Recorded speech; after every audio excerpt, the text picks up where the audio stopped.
Rendición o muerte es la oferta, en este caso, del presidente Donald Trump a los miembros del régimen terrorista de Irán que todavía quedan en pie. Esa sentencia, quería preguntarle, del presidente Trump, ¿qué nos dice? Puede ser que en el régimen hay quienes están dispuestos a cooperar, como pasó en el caso del régimen de Venezuela. Pues mira, primero, los objetivos militares son, como tú habías aludido, la destrucción de la Marina de Guerra, la destrucción de los cohetes misiles de mediano alcance, de que dispararon hoy uno de ellos. Y ahí tienes parte de la misión táctica estratégica militar. Pero en el proceso, fíjate que se repartieron las tareas.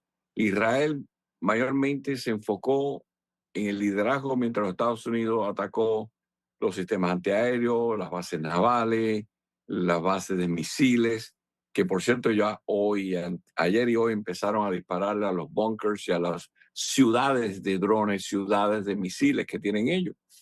Lo que te está diciendo que se cree que en este combinado, si tú empiezas en la pirámide a cortar de arriba, como se ha hecho, hay tres trabajos que tú no quieres tener hoy por hoy en Irán. Uno, ser el ayatollah; segundo, ser el ministro de Defensa; y tercero, ser el jefe de la Guardia Republicana. Todos mueren en 24, 48 horas y hasta el que reponen también se les da de baja.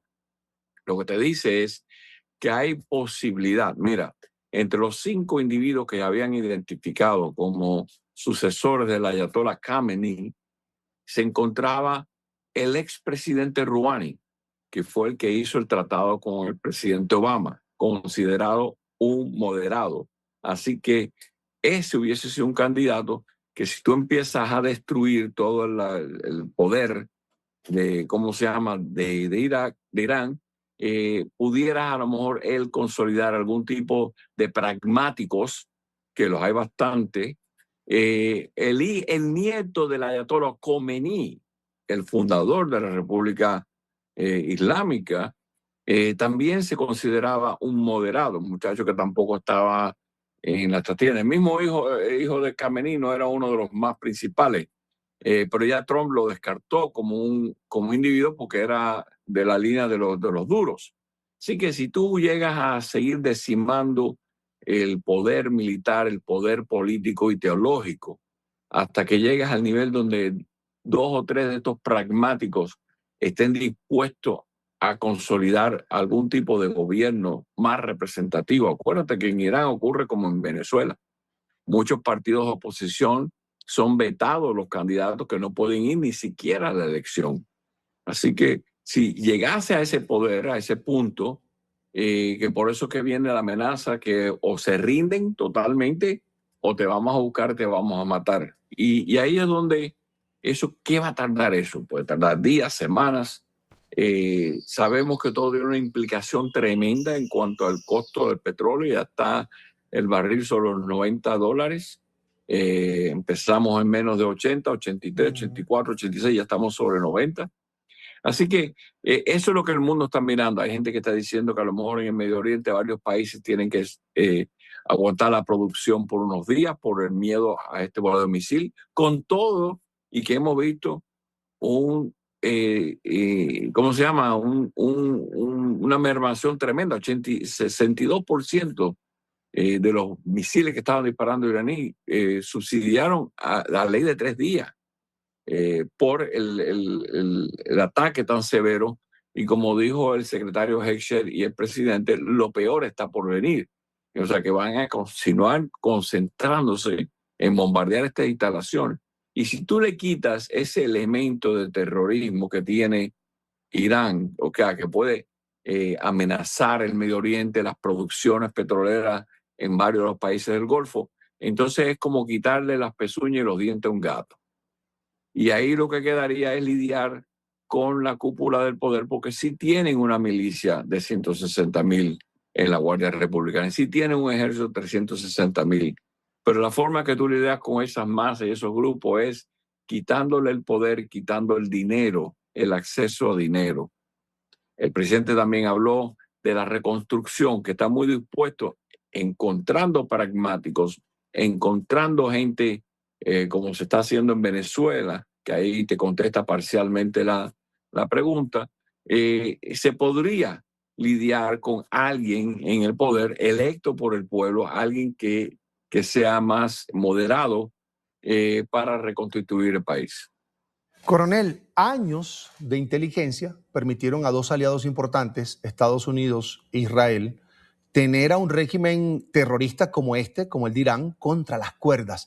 ¿Qué tan debilitado podemos decir está en este momento el régimen? Y hablo de armas, de potencial bélico para estos ataques retaliatorios que ha hecho el régimen iraní. Ponte a pensar y el operativo esto tienen que verlo como una segunda fase, porque en junio del año 2025, hace 8 o 9 meses, se destruyó el 70% del poderío antiaéreo, o sea, las famosas S-300, 400, que eran supuestamente las mejores baterías antiaéreas que tenía el sistema ruso, se destruyeron el 70%, creo que 14 de las 16 baterías. En esta segunda ronda, que ocurre ahora, hace unos días, una semana, se le acaba de destruir las otras 2 baterías que le quedaron y las 3 baterías chinas que le habían dado, que por cierto los chinos están avergonzadísimos, porque estas son las baterías que le habían vendido a Pakistán y el ejército de la India se las destruyó, y también se usaron en Venezuela y fueron destruidas también.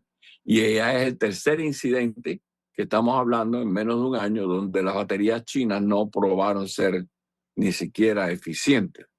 Así que cuando tú tienes supremacía aérea, quiere decir que tú puedes sobrevolar el territorio nacional sin ningún miedo de que te vayan a tumbar el avión.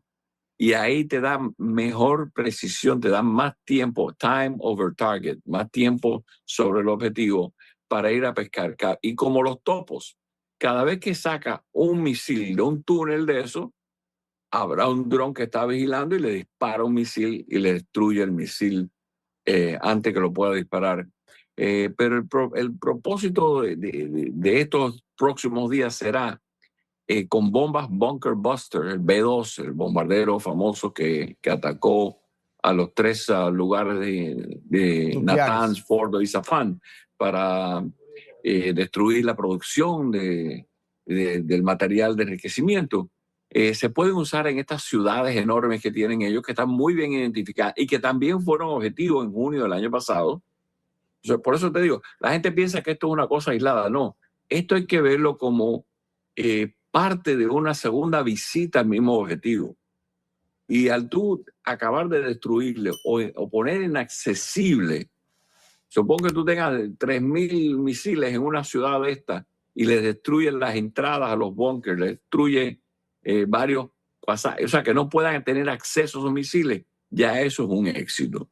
Y ahí no tienen el poder de aterrorizar ni amenazar el Medio Oriente ni la producción de petróleo del mundo, el 20% que sale por el estrecho de Hormuz. Al destruirle la Marina de Guerra que tú mencionaste, llevan 20 embarcaciones primordiales. Ellos tienen muchas lanchas pequeñas que también usan, pero ya no pueden minar el estrecho de Hormuz, ya no pueden hacer una gran cantidad de cosas. Y ese es el potencial verdadero de lo que se está haciendo ahora. Ahora, tienes que acabar con el poder en una manera, seguir persiguiendo. Tú dijiste inteligencia, mira qué curioso. Los sistemas de servicio lo llaman CCTV, o sea, cámara de circuito cerrado, sí, de televisión. Aparentemente el Mossad, Israel ha tenido acceso mucho. Fíjate que hubo videos los primeros días donde habían comandancias que se veían explotar. O sea que la vigilancia era tal que vieron cuando entró el misil y mató a la gente dentro de la comandancia. tal cual. Se dice que controlan las cámaras de circuito cerrado en todo Teherán y en todas las ciudades mayores. Han dicho, y esto hay que verificar, que hasta el anillo que tenía la Ayatollah tenía un transponder que informaba dónde estaba. Eso está un poquito raro, pero Sí. lo que te estoy diciendo es que esto es producto de años, así como en junio lograron meter drones adentro de la República iraní y despacharlo en contra de las antiaéreas. Todo ese proceso es producto de inteligencia de muchísimos años. Así que la gente quiere satisfacción inmediata, la gente quiere que se acabe todo rápido, pero esto puede prolongarse 2 o 3 semanas. Ahora, coronel, quiero escuchar y revisar las últimas declaraciones entregadas por el primer ministro israelí Benjamín Netanyahu. Él afirmó que Israel actúa con determinación, iniciativa y astucia en sus operaciones militares. Este líder aseguró que las fuerzas de su país mantienen la ventaja estratégica incluso en terreno y advirtió que el enemigo aún descubrirá más en el desarrollo de esas acciones militares. Lo escuchamos y seguimos con el coronel. Estamos en el 7º día de la operación León Rugiente. Estamos atacando al enemigo, tanto a su liderazgo como a su régimen de opresión y a varios objetivos, incluso en el Líbano. Me impresiona la firme resiliencia de los ciudadanos. En defensa se necesita una disciplina férrea y una firme determinación, y aquí tenemos de sobra. En ataque se requieren 3 cosas. Primero, determinación. Segundo, iniciativa. Y tercero, astucia. Tenemos de sobra, como el enemigo ya ha descubierto. Y les digo, ciudadanos de Israel, que la descubrirá aún más. Vamos camino de completar todas nuestras misiones.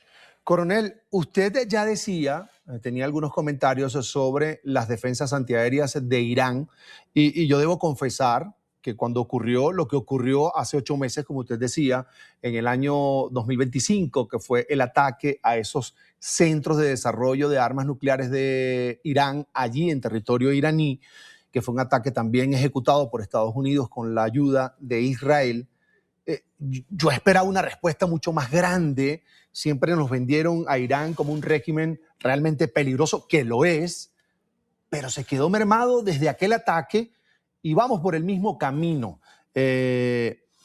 Uno piensa en que usted dice 2 semanas y yo, si usted me lo preguntaba hace un año, me imaginaba un conflicto de Irán con Occidente y me imaginaba un conflicto de largo plazo. ¿Qué le hace pensar a usted de que esto se puede extender 2 semanas, que para mí es poco, muy poco? Bueno, pon contexto, 2, 4, 6 semanas, pero nada. Primero, aquí hay 2 cosas muy importantes. La opinión mundial, el costo del petróleo. ¿Hasta cuánto puede aguantar el mundo el costo del petróleo subir a 90, 150 dólares el barril? ¿Sería positivo para la economía mundial o negativo? Otra cosa que es un factor importante, porque la gente dice, ¿por qué Trump está haciendo todo esto? Porque Trump tiene en este país elecciones en noviembre. Y en noviembre, muchas veces, la ameba del centro, aquellos que se llaman independientes, votan en contra y ocurre muchas veces que un presidente, después de haber tenido control de la Cámara y el Senado, pierde una de las dos y ya se convierte en lo que llaman un lame duck, un pato tullido, o sea, que no puede legislar, no puede pasar legislaciones. Y él sabe muy bien que todos estos problemas mundiales, el problema de las tarifas, que nadie había hablado de ellos 72 años, problemas que ambos partidos de demócratas y republicanos no confrontaron, los problemas de Gaza, los problemas del Medio Oriente, de Irán, el problema de Cuba, el problema venezolano, los problemas hemisféricos de la intromisión china, que eso sí es un problema grave. Los pueblos que no entiendan cómo los chinos están comprando conciencia y endeudando países, también en Colombia, que lo están intentando agresivamente, como lo hicieron en Ecuador, como lo hicieron en Perú, como lo han tratado de hacer en todo el hemisferio. Son problemas que el presidente ha dicho, señores, esto hay que atacarlo y darle coto. Si ha habido una fuerza estabilizadora en los últimos 47 años, ha sido Irán. Irán sale en la comisión de 9-11. Irán sabe en todos los problemas, desde la AMNIA en Argentina hasta todo lo que pasa por Venezuela, el lavado de dinero, la venta de oro en los bancos de los Emiratos, la misma Delcy llevando oro a través de España. Cuando tú te pones a ver, Irán ha sido una fuerza estabilizadora en nuestro hemisferio. Y este presidente dijo, no, esto hay que pararlo. Empezó el año pasado y por eso digo, piensen que esto en contexto. Tú puedes ahora tener un operativo de 6 o 8 semanas. Si el mundo dice, tenemos que parar esto, y se para porque hay que buscar la economía global, se deja eso en agua y se vuelve a revisitar. Si él toma Cámara y Senado nuevo, se vuelve a revisitar, señores. ¿Por qué? Porque esto, así estamos. Fíjate lo violenta y lo rápida que son las últimas guerras. Ponte a pensar la guerra que yo participé en el 91. Estuvimos 7 meses sentados en el desierto y en 100 horas acabamos con el ejército iraquí. Violento, después una ocupación que duró muchos años, después se revisitó en el 2003 con una segunda guerra en el Golfo. Lo que te estoy tratando de decir es que no esperen que todos los problemas se van a resolver en cuestión de 8 o 10 semanas, pero la mayor parte de estabilizar, de quitarle al gato las pezuñas, quitarle los dientes, que no pueda arañar, que no pueda hacer daño, eso sí es muy factible, al punto en que si destruye suficiente de la cúpula del poder, donde el pueblo se tire en la calle, que también él ha auspiciado eso, que se tiren y que tomen control de su pueblo, porque muchos de estos individuos que son miembros de la Guardia Republicana y del gobierno teocrático tienen sangre en las manos y los van a perseguir y los van a llevar a las cortes como debe ser por el genocidio interno que han hecho en su propio país contra su gente. Para colmo, en Irán hay muchas etnias. Tienes los kurdos, tienes los hasiris, tienes balochis, que también en la periferia siempre han buscado una oportunidad como esta para poder hacer un cambio. Así que el caldo de cultivo existe. ¿Cuál va a ser el punto de ebullición del agua? ¿A qué altura estamos? ¿A 4.000 pies de altura? ¿Estamos en Bogotá o estamos en los llanos? Sí. Y eso es lo que se está buscando, que haya un cambio en el cual los Estados Unidos están muy dispuestos a asistir como se ha hecho en Venezuela, como se hará en Cuba. Y fíjate que el presidente dijo, cuando tengamos bajo control el problema de Irán, volvemos al tema cubano. Así es. En pantalla, Octavio Pérez, teniente coronel retirado del Ejército de los Estados Unidos, ex oficial de inteligencia. Coronel, un gusto haberlo tenido esta tarde. Muchas gracias.